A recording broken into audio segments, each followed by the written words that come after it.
seat. Please have a seat. I want to thank Ron Busby. Many of us have worked with him over the years and know, as president of the U.S. Black Chambers, he has been an extraordinary leader to an essential organization in our fight for economic empowerment. Can we please hear it for Ron Busby and his courageous leadership? And I want to thank all of the extraordinary leaders who are here today. Secretary of Energy and the former governor of the state, Jennifer Granholm, who traveled with me today on Air Force Two from Washington, D.C. She said, I have got to be in Michigan. I want to thank Acting Secretary of Labor, Julie Su, for all you do to fight for the working people of America. Deputy Secretary of Commerce, Don Graves, thank you for your extraordinary leadership. Representative Sri Thandar, thank you for you and your being here, and he is somewhere here. Thank you. And I want to thank also Representative Stephen Horsford, who is the chair of the Congressional Black Caucus, and Lieutenant Governor of Michigan, Garland Gilchrist. Thank you.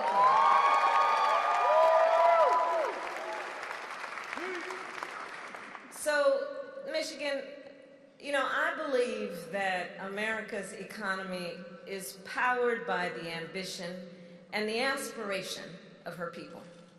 The ambition and aspiration to innovate, to create, and to prosper. Therefore, to grow our economy, we must invest in that ambition and those aspirations.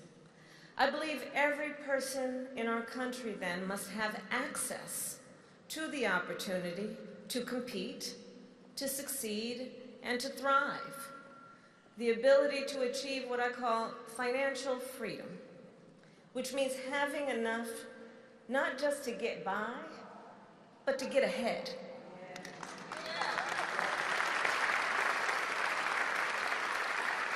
To be able to build a business, to own a home, to start a family, and to create intergenerational wealth.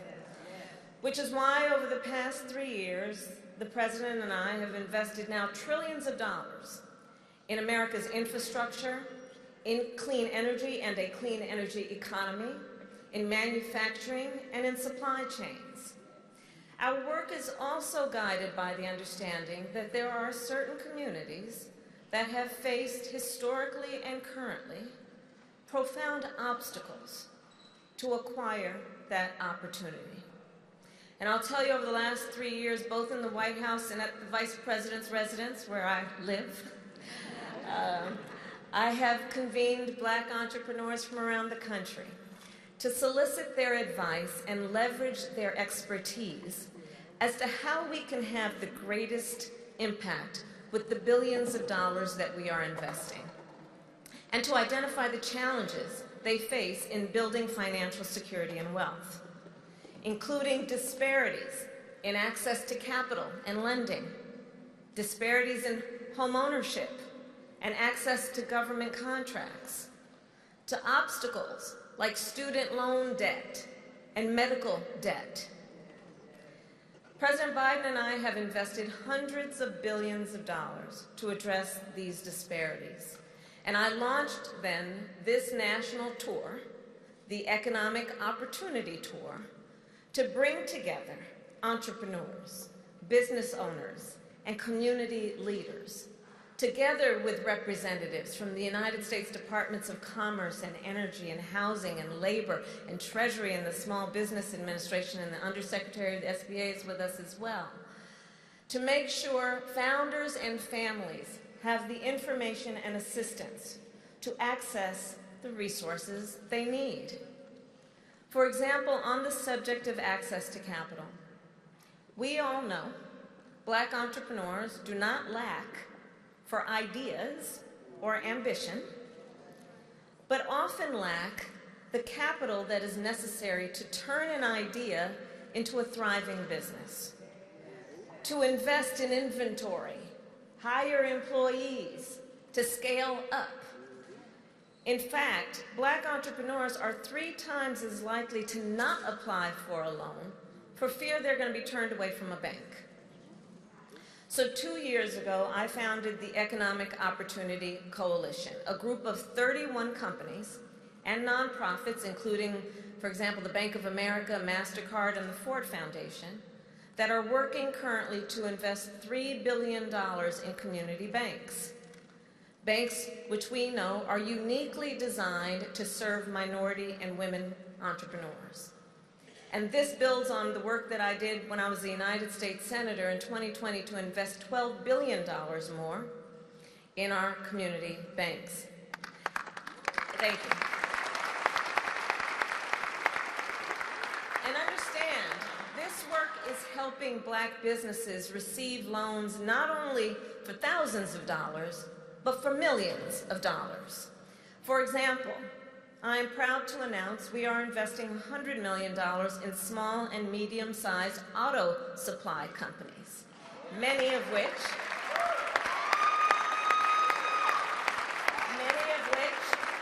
are Black-owned and based right here in Michigan. These grants will allow businesses to upgrade production and production lines to produce parts for electric vehicles. I am also pleased to announce the launch of a new program that will match government-backed loans with private equity capital to help small and mid-sized auto suppliers access loans from $250,000 to $10 million.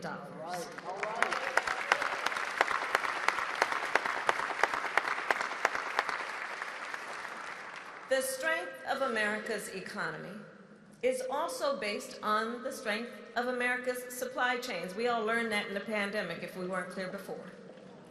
This investment will help to keep our auto supply chains here in America, which strengthens America's economy overall, and keep those jobs here in Detroit.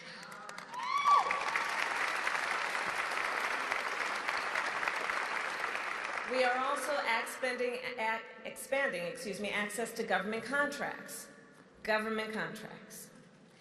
At the beginning of our administration, President Joe Biden and I pledged to increase federal contracts for minority-owned small businesses by 50%, knowing that traditionally and historically, folks didn't necessarily have access to the relationships to get those contracts. And we are on track to meet our goal by the end of next year, which means thousands more minority entrepreneurs with contracts worth hundreds of thousands and even millions of dollars. Contracts which can last up to 5 years with the option to renew for 10, 20, and 30 years. Think about what that means in terms of a sustained investment in all of the folks that over a period of time will benefit. Now, I also want to point out, because there is a contrast here between us and the last administration. The last administration invested access to tax cuts for billionaires. We are investing in access to capital for entrepreneurs.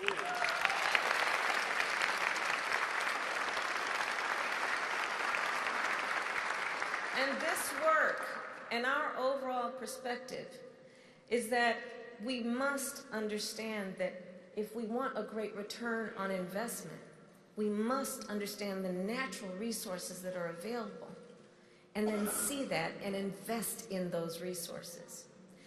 To strengthen America's economy, we are also helping more people buy a home.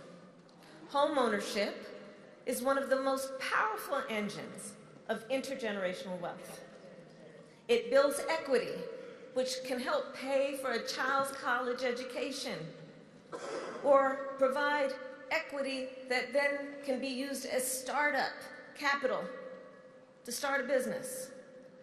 But as a result of lasting legacies of structural inequities, such as segregation, redlining, and so-called urban renewal, Today, Black Americans are 40% less likely to own a home. And this is a sad fact, and home ownership rates for Black men have been falling for 3 decades straight.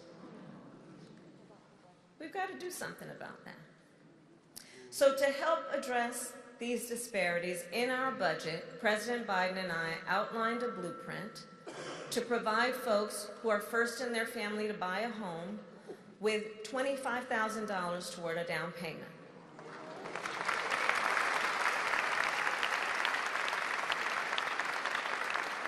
To give families up to $400 a month to help with a mortgage, and to build 2 million units of affordable housing to lower costs for home buyers and renters.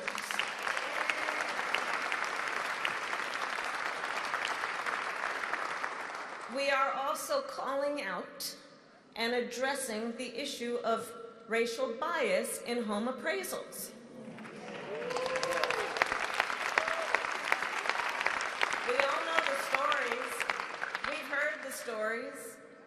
The stories like of a Black family that gets a home appraisal and the valuation is much lower than they know what their home is worth.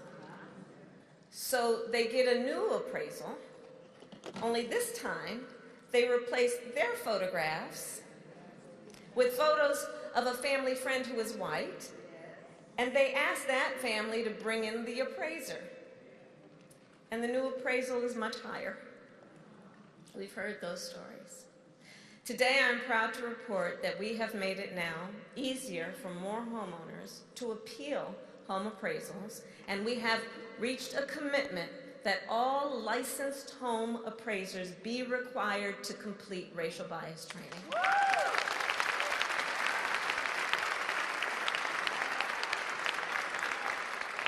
And by the way, one of the people who is not present with us today that I want to thank is former Secretary of HUD, Marcia Fudge, for all that she did to make sure this would happen. So the bottom line is that every family, I believe, every family, whatever their background, their race, their geographic location, has a right to the full and fair value of their home. In addition to increasing opportunity, we have also focused on removing obstacles. One big obstacle to wealth building is debt. While an issue for many people, Black Americans are twice as likely to have medical debt and more likely to struggle to repay student loan debt. For anyone carrying debt, we know it is much more difficult then to save for a house, to grow a small business, to build intergenerational wealth. And it just plain makes people feel like they can never get ahead. So President Biden and I have made debt forgiveness a central pillar of our economic agenda. And we have already forgiven about $500 million of medical debt for hundreds of thousands of Americans across the nation.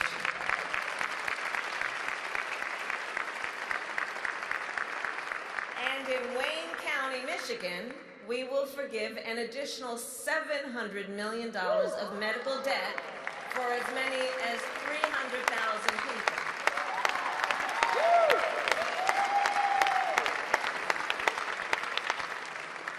And there's more. We are also implementing a rule, and this is critically important. We are also implementing a rule that medical debt cannot be used in calculating your credit score.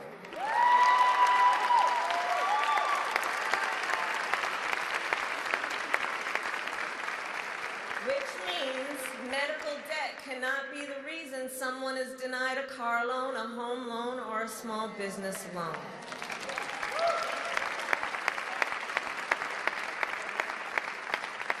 On the issue of student loan debt, we have also forgiven nearly $160 billion for more than 4.5 million people.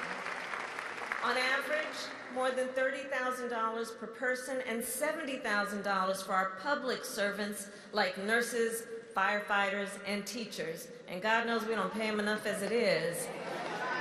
so it's only right. And please, to everyone here, all the leaders, help us get the word out on the student loan debt issue. Your student loan debt can be forgiven even if you didn't graduate. Please help us get the word out because it's only logical. Think about it. How many people have to drop out because they can't afford tuition? They don't graduate and they still have the debt. So Detroit, I'll end with this. All of our work, whether it be debt forgiveness, affordable housing, government contracts, or access to capital, it is all guided by a fundamental principle. President Biden and I believe in you.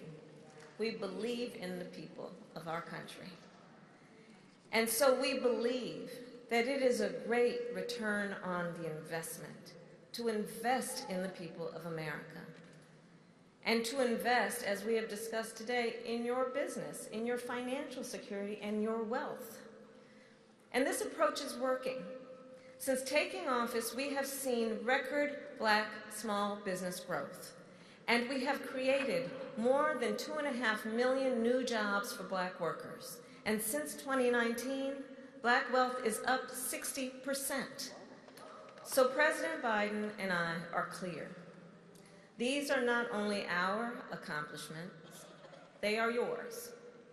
It is the result of your drive, your creativity, and your power. And so I'll end with this, Detroit. Together, let us continue to invest in the ambition and aspirations of our people, of the American people. Together, let us continue to help folks create wealth and achieve financial freedom. And together, let us continue to build a nation where every person has the opportunity to compete, prosper, and thrive. Thank you all. God bless you, and God bless the United States of America.